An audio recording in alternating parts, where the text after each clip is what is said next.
Okay, so the first question that I had this week was about tariffs and specifically what trade with tariffs looks like.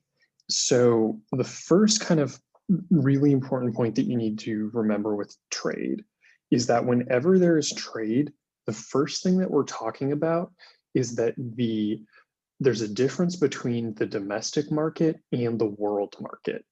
So whenever there is some form of trade, there is always that difference between the domestic market and the world market. And so you'll notice here that there is a difference in the domestic market and the world price. So basically what we can say is that the world price here is lower than the domestic market price, which would normally be the intersection between supply and demand. So the first thing we note that the world price is lower than the domestic price. So because of that, we know that there is going to be, this country is going to be importing goods. So this country is going to be importing goods rather than exporting goods. So in this example, I included the world price and the world price plus tariff. So you'll notice here that this is the initial world price at $1.80. So domestic producers are producing a quantity of 125, and people in the domestic consumer economy are demanding 340 units of the good. So the difference between 340 and 125 is going to be the amount of imports into this country under the world price of $1.80. So what happens then if there's a tariff that is added? So there's a dollar tariff that is added. So now you have a world price plus tariff of $2.80. So with the tariff, you now have domestic suppliers supplying 205 units of the good, and you have domestic consumers consuming 290 units of the good. So the difference between the 290 and 205 is the amount of imports that are still occurring in this country. So then we should focus on, well, what is the change between the initial world price of $1.80 and the $2.80 world price plus tariff? So this is the change, the thing that is highlighted in yellow. So the first thing you're going to notice is that the domestic producers are gaining this section right here. So this section that is outlined, they're gaining this. This triangle here and this triangle here are deadweight loss due to the tariff. In this blue rectangle is government tariff revenue on goods that are still being imported. So to determine the deadweight loss in our consumer surplus and producer surplus, we just use the 1/2 base times height formula that we've already used. And then for the tariff, we would just use the area of a rectangle or length times width. And so you can see if we are computing the tariff revenue, we're just going to simply take the $2.80 minus the $1.80. So that's going to give us the tariff, and then multiply that by the 290 minus 205, so the amount of imports into the country, and that's going to give us $85. So that is how much tariff revenue the government is going to earn. So for deadweight loss, you can see that we're going to have to compute two separate triangles. So these two triangles, you need to compute the area for both of them and then add that up to determine deadweight loss, the total deadweight loss under tariffs. So for the first deadweight loss triangle, what we're going to do is just take the 205 minus 125.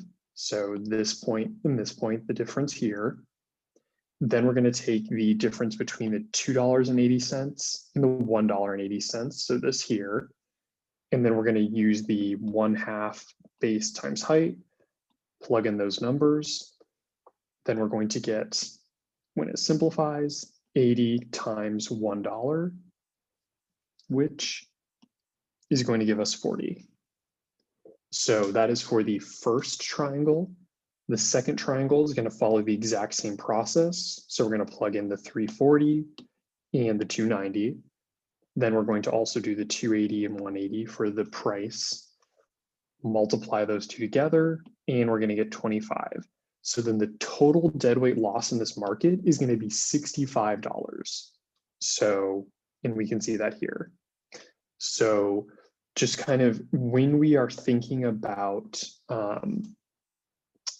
tariffs and world prices, it's really important to remember, and this is a pretty common mistake on exams, is that both of these triangles need to be calculated to get the total deadweight loss. In some exam questions will specifically try to trick you and give you the correct answer for this triangle and this triangle separately. So just remember that total deadweight loss is both of those triangles combined together rather than just one of them individually. Okay. And then the next question asked about quotas. And so quotas, I think, are actually kind of an odd thing, because really the purpose of a quota is basically to get to a similar scenario as a tariff would, but without actually imposing a tariff. And so the way quotas work is basically quotas, rather than price, which is kind of how we normally think about stuff, the quotas operate on quantity. And so when quotas are operating on the quantity of the good, they're effectively saying, or the government is saying, in this specific case, we are going to allow you to import into our country 30 units of the good. So before the quota in this example, the difference between the domestic production and domestic demand, so there was 80 domestic demand and 15 domestic supply. So basically the difference between that, which in this case would be 65, was the amount of imports into the country before the quota. So after the quota, notice that there's this entirely separate supply line, because remember, we're not changing price. We're just changing quantity here. So what happens then is this new supply line follows the world price up till it hits this point. And this is the point basically between this point. Let me actually highlight that so it's a little bit more obvious. So between this point and this point is going to allow you to determine the total amount of imports that are still coming into this country. So the difference between, in this case, 30 and 60 are going to be the total amount of imports that are still allowed in the country. And so notice that under a tariff, there is still deadweight loss. And in this case, the deadweight loss triangle is just going to be on this side. So this is the deadweight loss triangle, this triangle right here, rather than it being kind of two separate triangles that are split. So we have our producer surplus, which in this case is not a neat triangle. And then we have our consumer surplus. So what you would basically want to do is you would use the normal 1/2 base times height formula to compute deadweight loss. For the producer surplus, if you want to kind of use only the area of a rectangle and area of a triangle formulas, you could basically just compute this tiny little original triangle, this triangle, and then this rectangle. and just add them all together if you kind of wanted to keep the formulas pretty simple. But the big thing to remember with quotas is that quotas operate on quantity, not on price. So quotas are basically the government saying you can import X number of goods into the country. So that's basically what a quota is designed to do.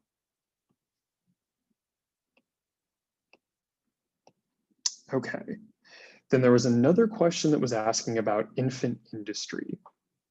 So an infant industry is basically a brand new industry in a country that is not really established. So like you could think of in not so much in the United States, because most of our industries are pretty well developed, but say in a country like maybe like Russia after the fall of the Soviet Union. So a lot of the industries in that country were geared towards kind of very heavy manufacturing and not a lot of consumer goods. So when the Soviet Union fell, a lot of companies were trying to develop consumer goods, and those industries were new industries that didn't really exist before.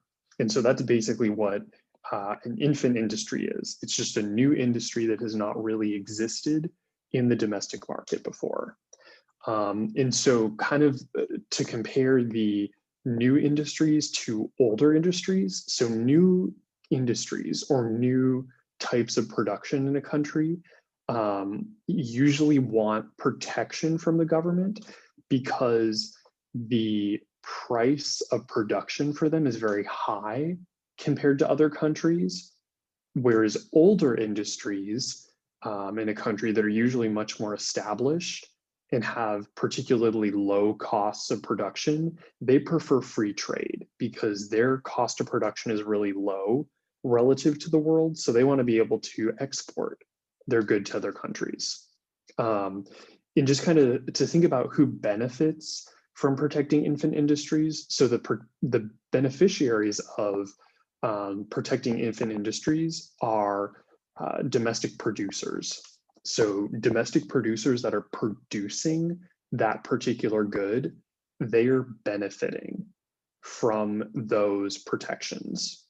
Whereas domestic consumers don't benefit, because usually what that means is we have to pay a higher price for that good, because usually what protection or sort of governments trying to stop imports, what that means is that the domestic producers are unable to compete with the worldwide market.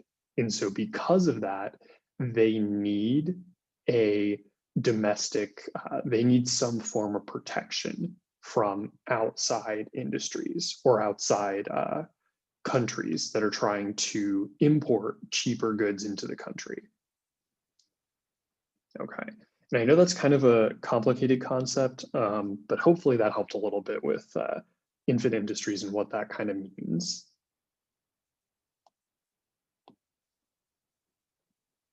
Okay, and so there were quite a few questions on command and control versus market-based solutions, which is really, really important and kind of really what the most recent chapter was about. So kind of just to really distill down what command and control is and why it's useful is, so command and control is useful when you want zero quantity of a good produced. And so in this case, it would be a good idea to implement command and control policies when there should be no production of a particular good. So like a government would choose command and control, for example, for maybe something like, let's say maybe like radiation, if there was uranium mining. So the government would want there to be zero spills of uranium into the environment. And so in this instance, the government would probably use policy to say, you need to be very, very careful when you dispose of any sort of pollution related to uranium mining, because we don't want any of that getting into the environment. And so usually command and control is a really good idea if the pollution is so bad you don't want any pollution produced.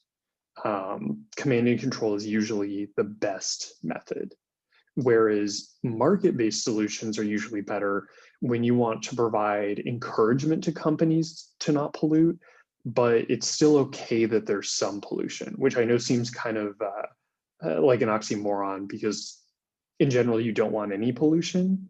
But kind of one thing that I think is probably most of you all have heard of is the idea of like a carbon tax. That is a market-based solution. So basically the government is selling permits to companies that continue to allow them to pollute.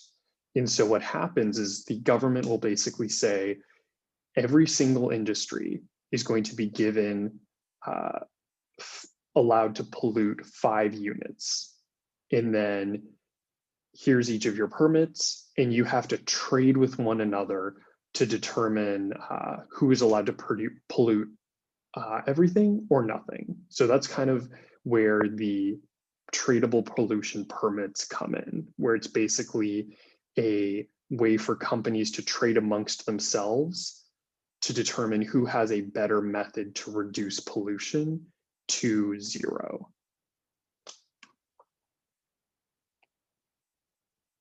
Okay. And so this question actually kind of gets at what tradable pollution permits look like and kind of what that process entails. So when we're thinking about this question, the first kind of things that we want to think about are that there are 3 firms and there are 4 units of pollution that each firm is producing. So that means there are 12 total units of pollution in this example. And we are given this table. So this is the cost of eliminating the first unit of pollution for each firm, the second unit of pollution for each firm, and the third unit of pollution for each firm.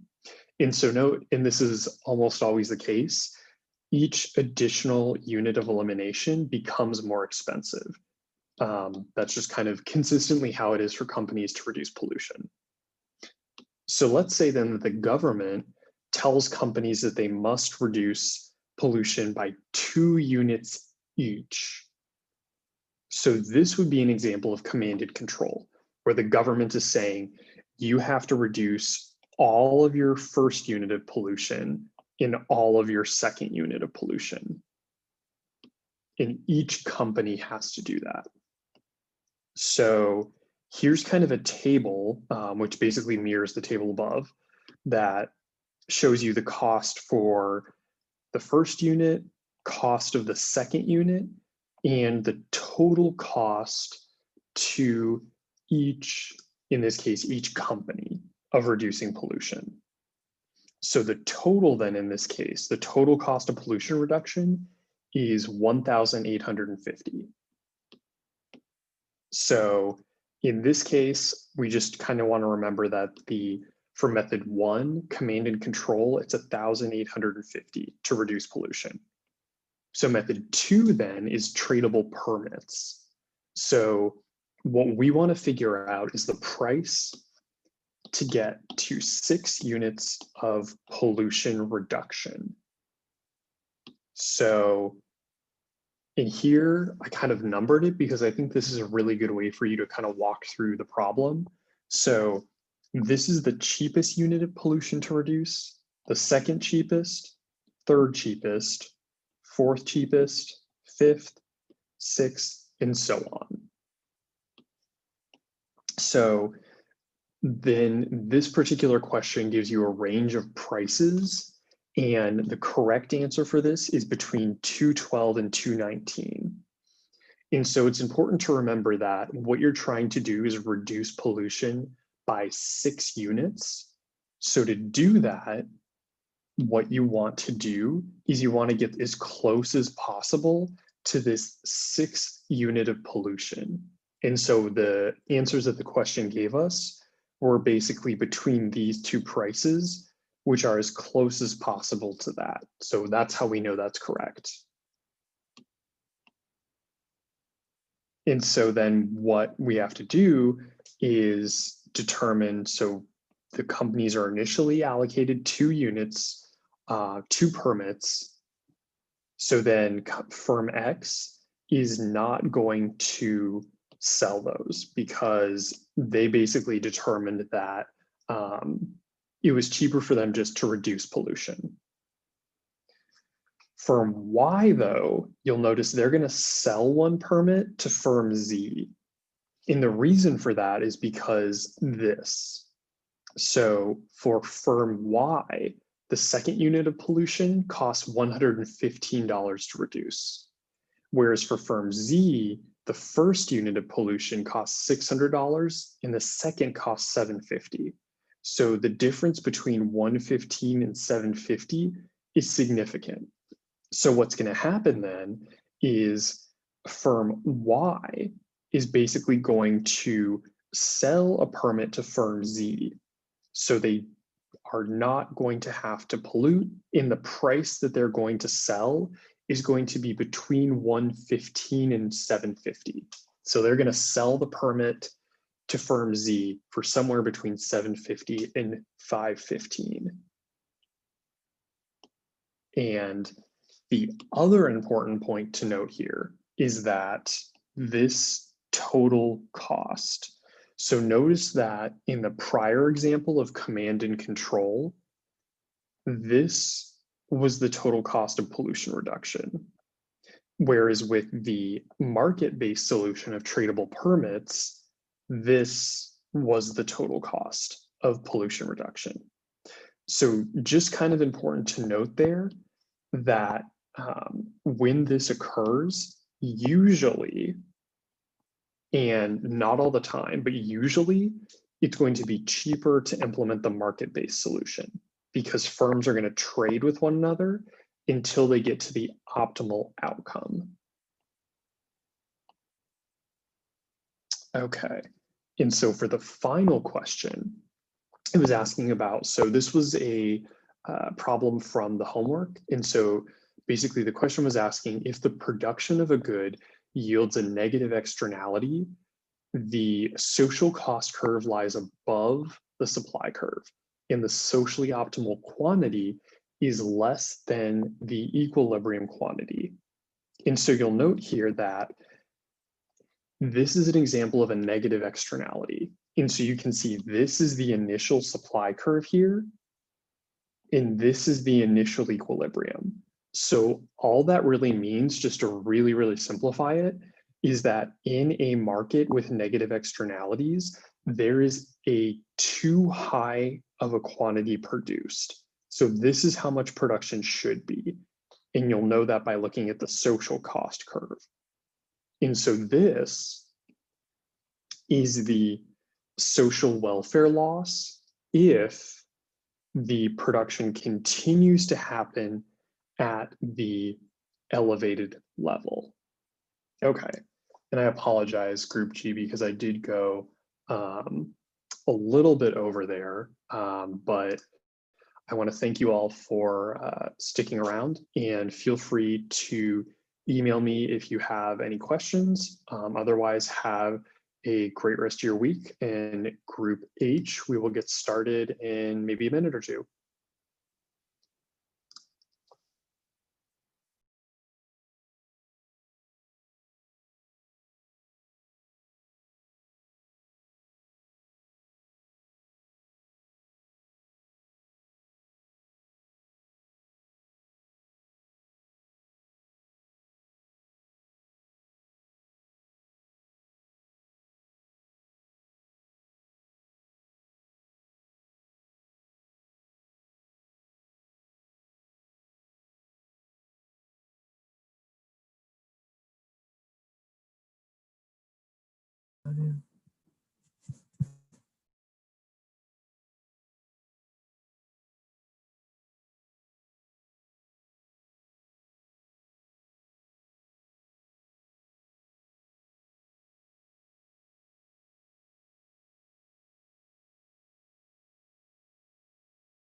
Good afternoon, everyone. Okay, so let's get started. And I apologize about that. I know the group G, we went slightly over, so hopefully we will be able to get back on track. Okay, so for the first question today, someone asked about the Cengage Chapter 10 post-lecture quiz question 3. So this is a really good question, and this is a particularly complex topic. And so kind of one of the reasons why it's so complicated is because it's asking you to think not only about pollution and kind of the impact of externalities, but also to walk through the process of command and control versus tradable permits, or a market-based approach, and see which one is the better option in this particular case. Okay, so in this initial example, we have 3 firms and 3 units of pollution each. So there is a total in this market of 9 units of pollution. And we can see that if we look at the cost of eliminating pollution. So this graph right here, or table right here, which is from the homework. So basically what this table is saying is it's saying that for firm X, Y, and Z, this is their cost of eliminating the first unit of pollution. So for firm X, it costs $130, firm Y, it costs $90, and firm Z, it costs $600. And so then that carries over to the second unit of pollution and the third unit of pollution. So basically, we're just trying to see what is the different costs to reducing pollution. And we're going to first set up the scenario. So first, what we need to know is that in the command and control example, the government is telling each company that they must reduce pollution by 2 units. So for command and control, what we're basically just going to have to do is add up the total costs to firm X, Y, and Z. So basically, I just copied the table up here and just added the total cost together. So for firm X, the total is $295. Firm Y, the total is $205. And firm Z, the total is $1,350.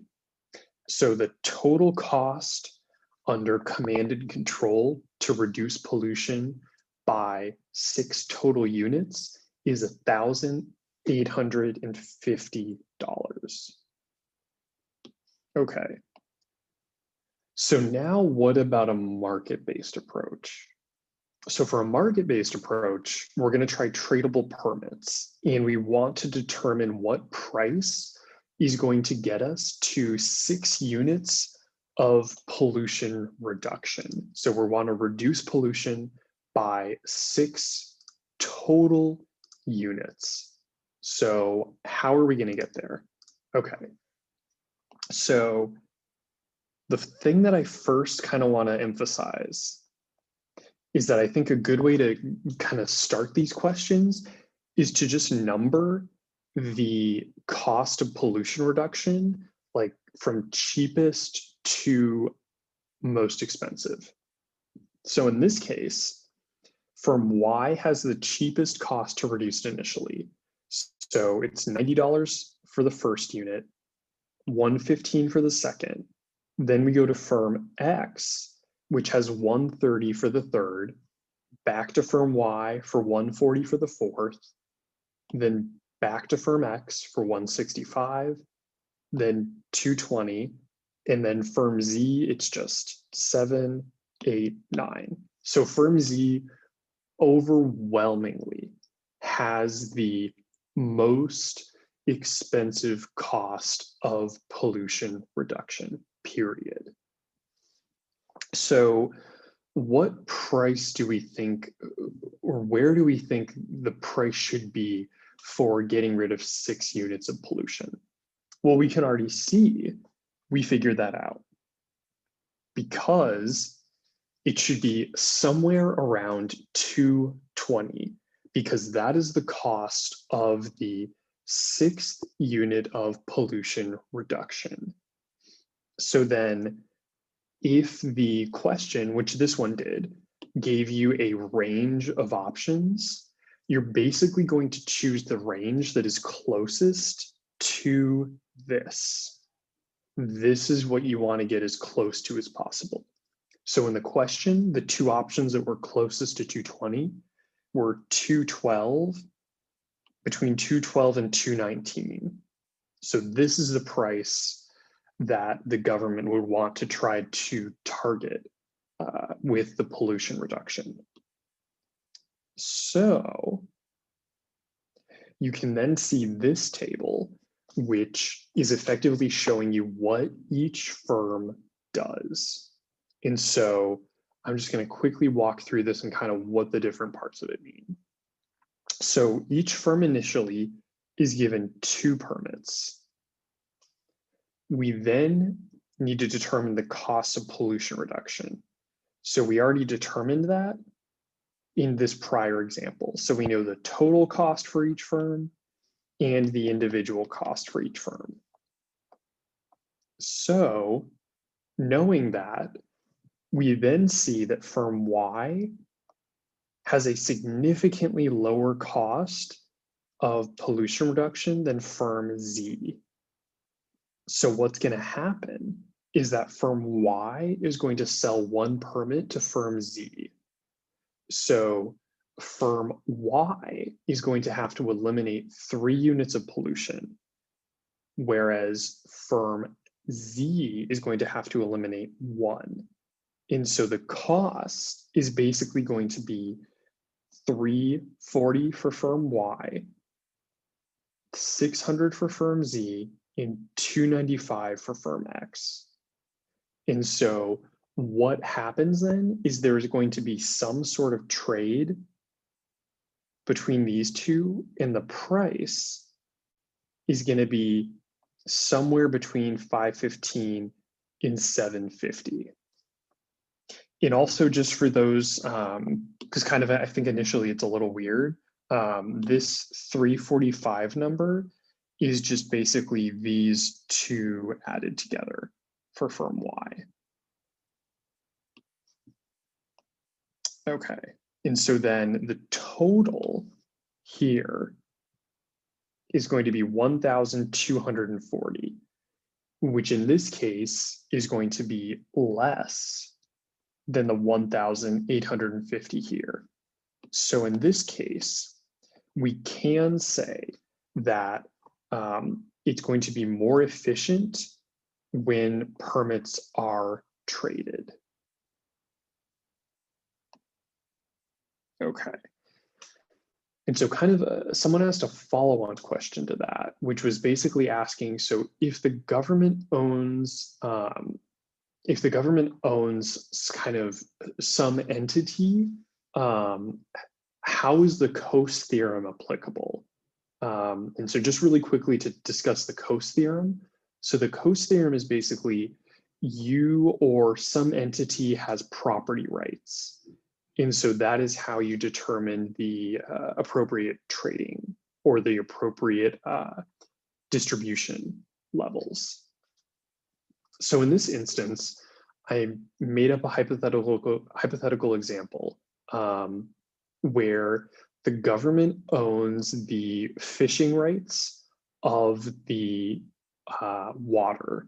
And so the government is going to allow people to fish in the water. And because the government owns the rights to fishing of that resource, what is going to happen is that in this instance, there's going to be a impact because the government can say you either can or cannot fish here. And so the government is basically able to say, by the government owning the rights to fish, the government can allocate those fishing rights to make sure that there is not the possibility of overfishing. And so they basically eliminate that possibility altogether. Okay. So then the next question was asking about trade with tariffs. So I think this tariffs in general are kind of a little complicated. So in this example, we have a country that is importing goods. And we know that it is importing goods because the world price is lower than the normal market equilibrium, which would be right there.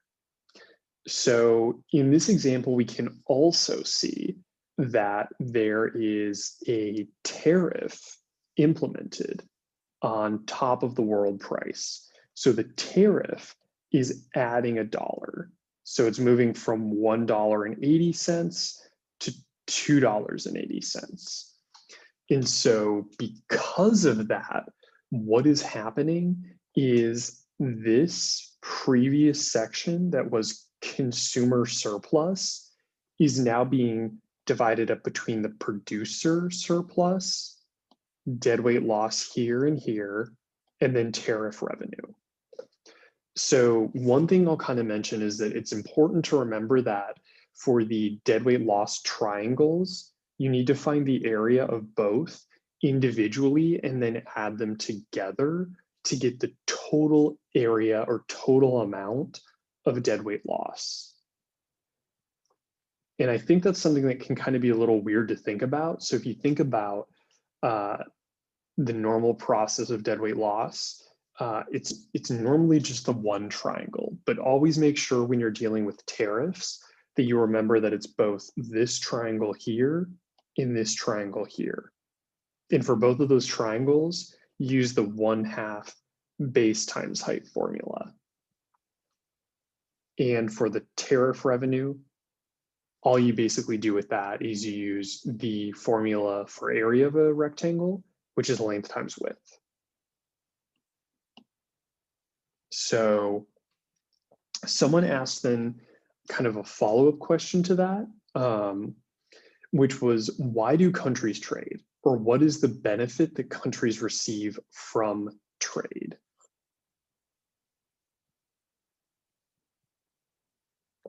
So I think that kind of the most important thing to think about here is that countries would not trade if they didn't benefit from trade.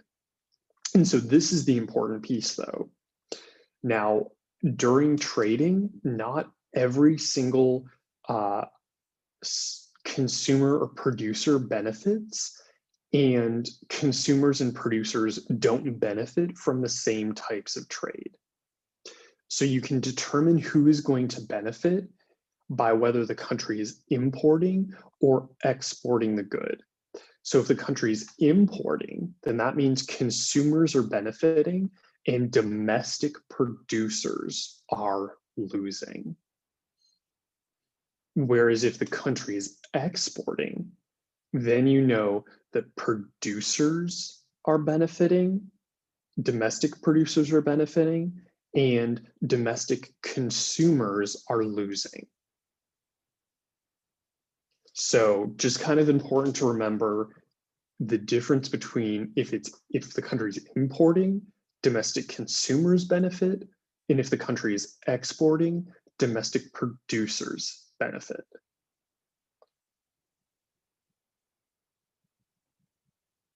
Okay, so then another example of trade is trade with an export tax. So right off the bat in this example, you can see that producers are benefiting more than consumers. Why can you see that? You can see that because this triangle here is going to producers. And just by comparing the two sizes here, the producer surplus is much larger than the consumer surplus. Also, you'll still note that you have the tariff revenue and the two deadweight loss triangles when you have world price plus tariff.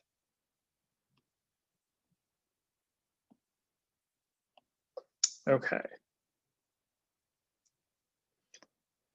So someone then asked a question about kind of give real world examples of command and control policies and a tradable permit system. So command and control policies are basically if the government says you are required to reduce sulfuric dioxide emissions to 10 parts per million or below. So basically the government is setting a very strict standard, and that is something every single entity that is polluting has to follow. Whereas a tradable permit system would be like in California, where the state requires companies to buy permits that allow them to emit carbon dioxide, but they don't care which companies are emitting it. As long as the total amount of pollution is below what they want, what the permits are, then the state says that's fine. One company can be emitting all of that pollution, or it can be emitted across every single company individually. So, and kind of to show an example of what that would look like. So let's say that there are 1,000 tons of CO2. So 1,000 tons of CO2 are emitted in California. So California doesn't care if it's one company that's emitting all of the CO2 or 1,000 companies. They don't care as long as this is the total amount of CO2 that is emitted. So that's the difference between command and control and a market-based system.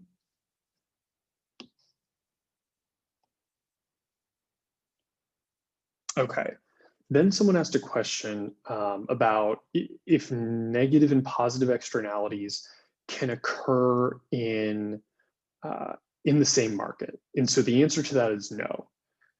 There's either a negative externality or a positive externality, but not both in the same market. And the reason for that is because if you have a negative externality in a market, that means there's a net negative to production. If you have a positive externality, that means you have a net positive to production. And so because it's the net, you can't have negative and positive. There is either a negative externality in the market or a positive externality in the market, not both. Okay. Someone then asked a question about the impact of negative externalities in what they impact versus positive externalities. So negative externalities, and I think this is really important because it kind of helps your understanding of them. So negative externalities impact the supply curve. And they mean that the current quantity in the market is too high and does not fully capture the impact to society. So what does that mean? That basically means that there's too much of something that's being produced, and the negative impact of production in that market is not fully captured in the price. So for example, think about driving a car. The impact of you driving a car is not only the cost to you of owning the car, keeping it maintained, and purchasing gasoline. It's also the pollution that that car emits, and that pollution has an impact on the entire planet. So because of that, there's a negative externality to you or me driving a car. Whereas a positive externality is impacting the demand curve. So rather than the supply curve, the demand curve. And what that means is that the current quantity in the market is too small and does not fully capture the positive impact of the good to society. So things that you can kind of think about as having positive externalities, those are things like people planting trees. So it's really good if you plant a tree, maybe because you like trees or you like, having a garden or whatever, but that positive impact of you planting the tree is not only a positive impact to you, but it's also cleaning the air for your neighbors and those around you.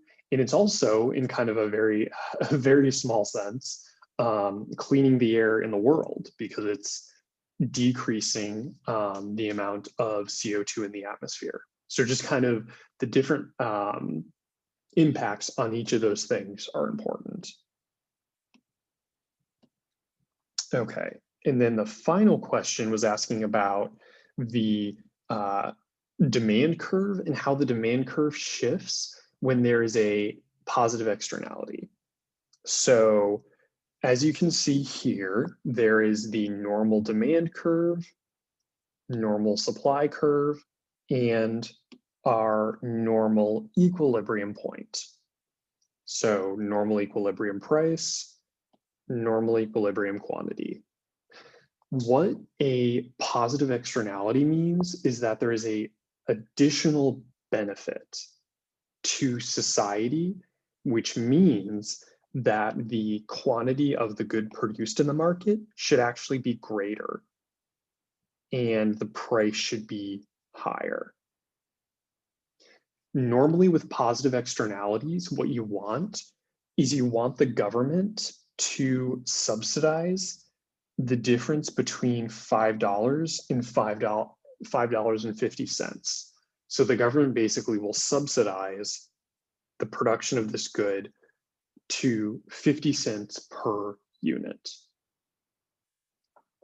Okay, so I know that was kind of a lot, and I know we're slightly over on time, which I apologize for, but there were kind of a lot in these chapters. So if you have any questions, feel free to email me. Otherwise, have a great rest of your week. And I will post this recording onto Blackboard probably later today or tomorrow.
Good afternoon, everyone. So I'll give maybe like another 30 seconds or a minute because I see a couple other people joining, but I will at least jump to the slides so we are ready to go.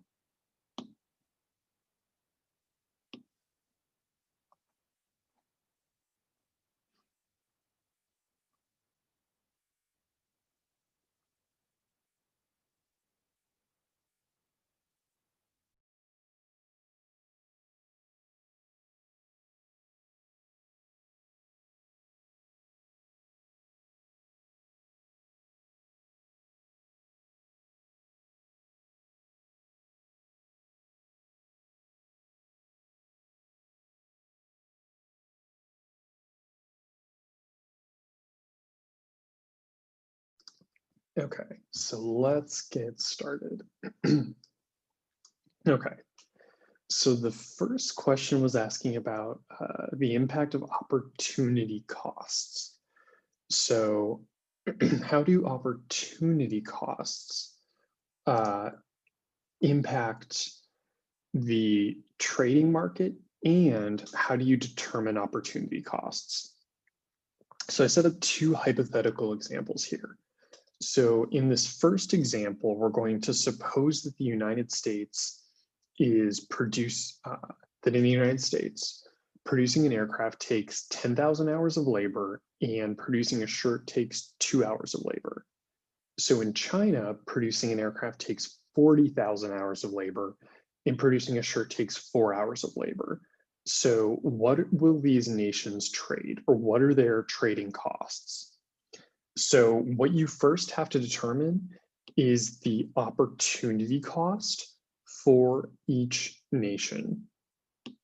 And to do that, you have to determine China's cost of producing a shirt is what? So basically, you're going to take the amount of shirts that China produces and divide it by the amount of airplanes. And then that is going to give you how many shirts China is capable of producing of an airplane, or the ratio of shirts to airplanes, which in this case is 0.0001. Then you would do that for the US too. So the US trade-off of producing shirts is 0.0002 of an airplane. So right off the bat, we can see that the opportunity cost in the production of shirts is lower for China than the US. So China is going to export shirts and the US is going to export airplanes. So basically you can determine the trade-offs by computing the opportunity costs for the individual goods. So in another example of opportunity costs, what is effectively happening is that for trade to exist, it has to be, there has to be a comparative advantage between both of the countries. And I point this out because it is possible that one country will have an absolute advantage in the production of both goods. But when compared to the other country, it's going to have a comparative advantage in one of the goods, and the other country is going to have a comparative advantage in the other good. So in this example, we see that, so there's the US production without trade and the Japanese production without trade.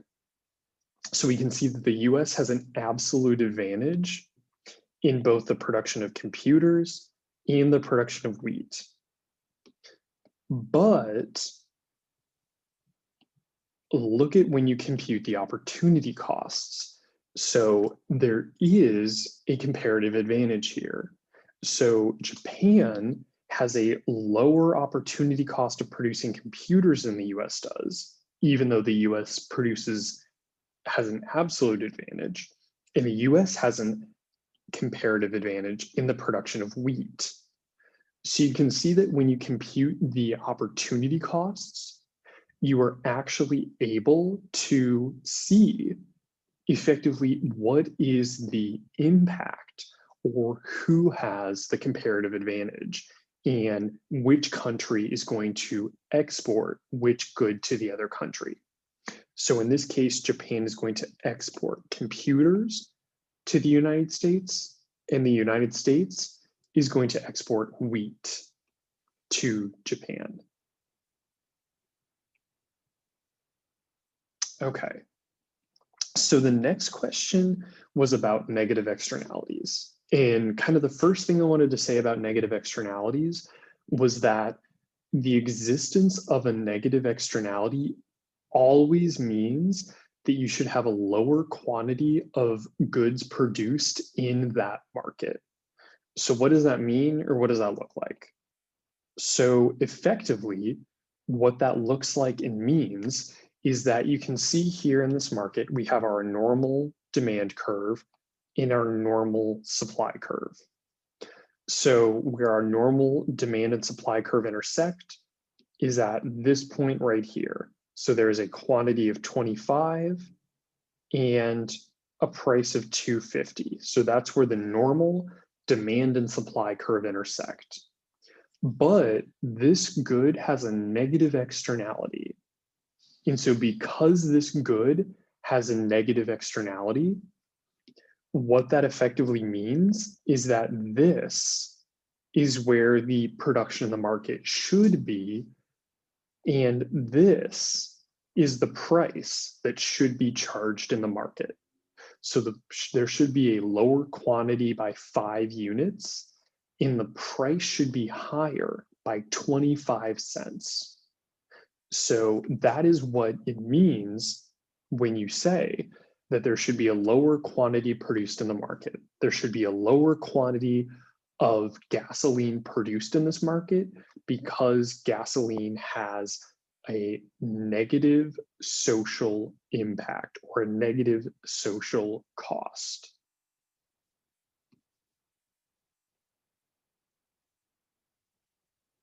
Okay. So for kind of to follow that up, I wanted to show what you can think about as being the impact of the social cost curve. And why I wanted to show this specifically was because when there is a social cost, there is deadweight loss in the market that is not being recognized. So in this example, this triangle right here is effectively deadweight loss. So notice that the normal market equilibrium, if we just let that occur, that does not fully take into account the deadweight loss in this market. So if the market is allowed to operate normally, because it has a negative externality, there is deadweight loss unless there is something done to internalize the externality. And what internalizing the externality means is basically just making sure that this deadweight loss is actually accounted for in the market. So what that would mean is basically increasing the price to this point right here and decreasing the quantity from this point to this point. So lower quantity, higher price for a negative externality because there are social costs.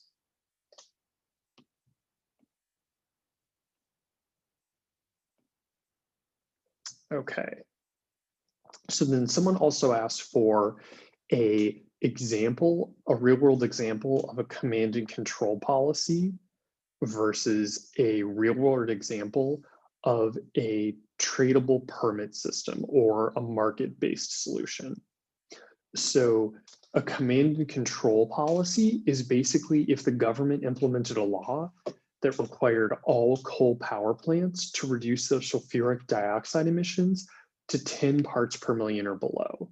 So basically in that example, every single coal power plant would have to reduce their sulfur dioxide emissions to 10 parts per million or below, period. The government requires that. Whereas a tradable permit system, like the one implemented in California or in some Northeast states, would be the state requires companies to buy permits that allow them to emit a certain amount of carbon dioxide, where the amount of carbon dioxide is set by the state. So what does that mean, or what does that look like? So let me give you kind of a concrete example.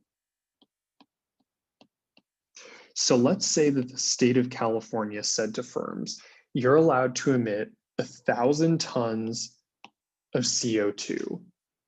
They don't care which firms are emitting that CO2 or if it's dispersed among all of the firms or one of the firms. So basically, California is saying that you could have one firm that emits all of the CO2 or 1,000 firms that emit 1 ton of CO2 each.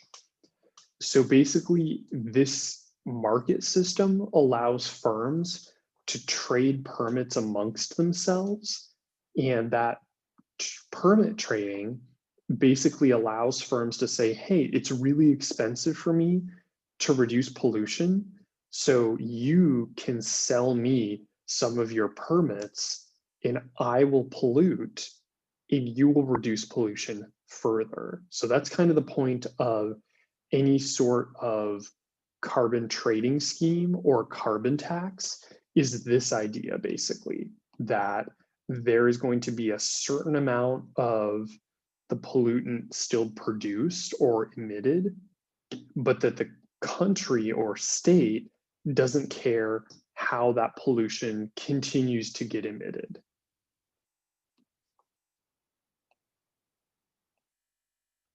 Okay. So another question kind of following that up was basically asking, so one, is there a preferred policy?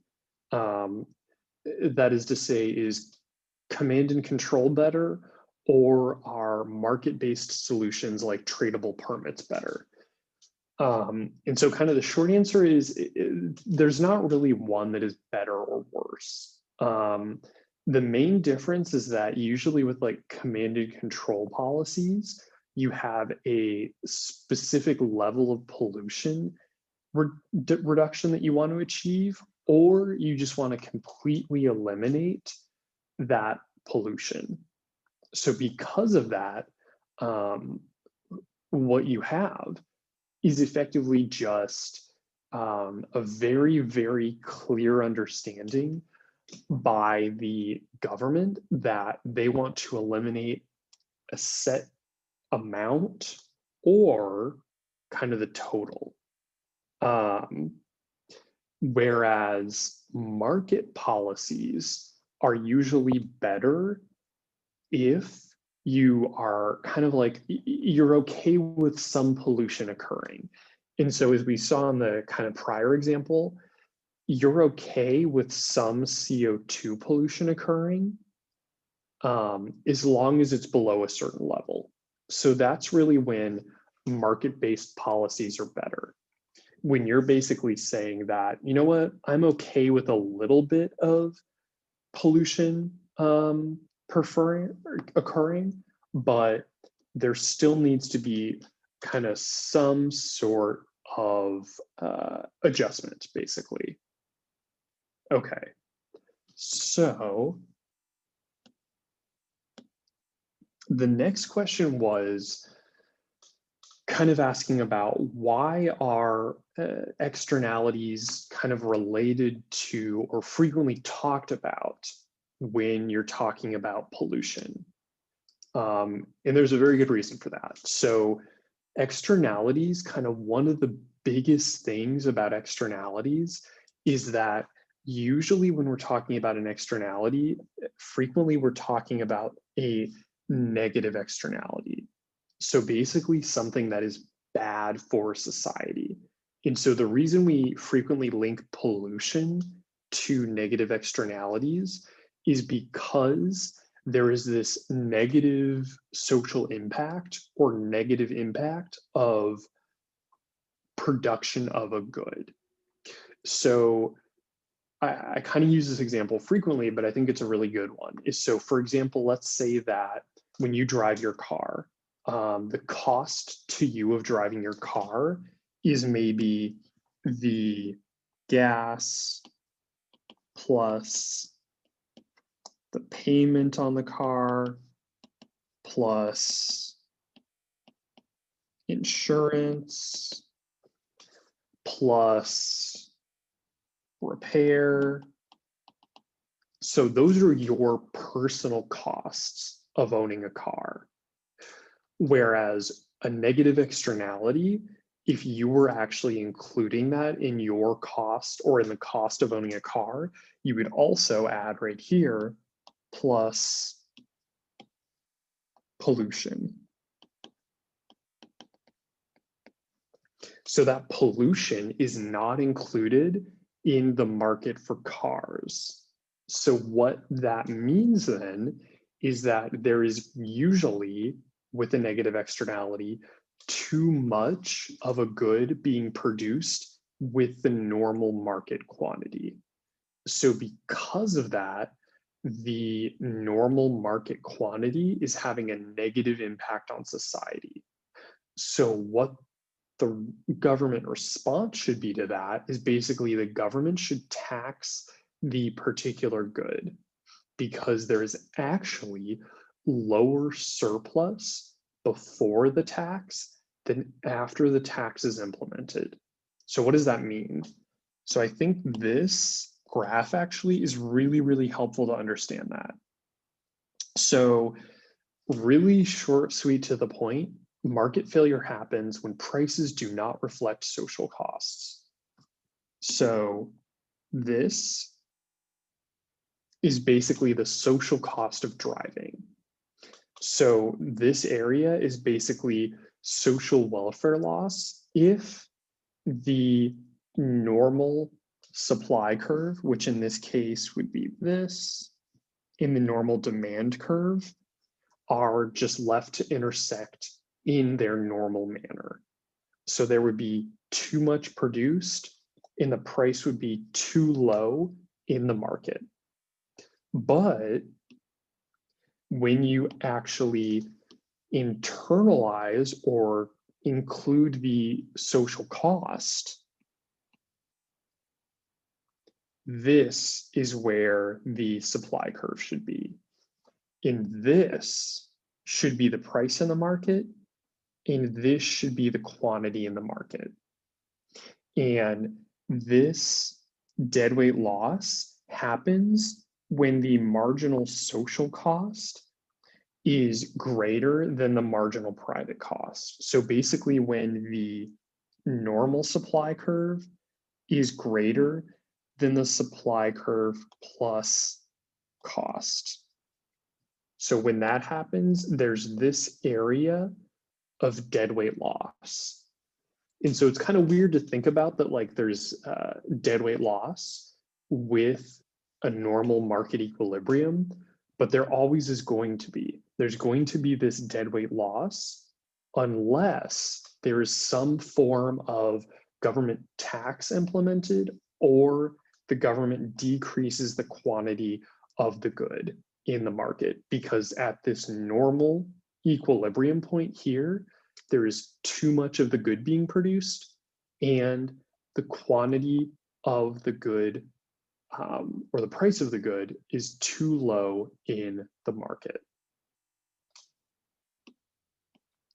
Okay, and I believe those were all the questions for today. So have a great rest of your week. And if anyone has any questions, feel free to email me or feel free to schedule office hours. Have a great rest of your week. Cheers.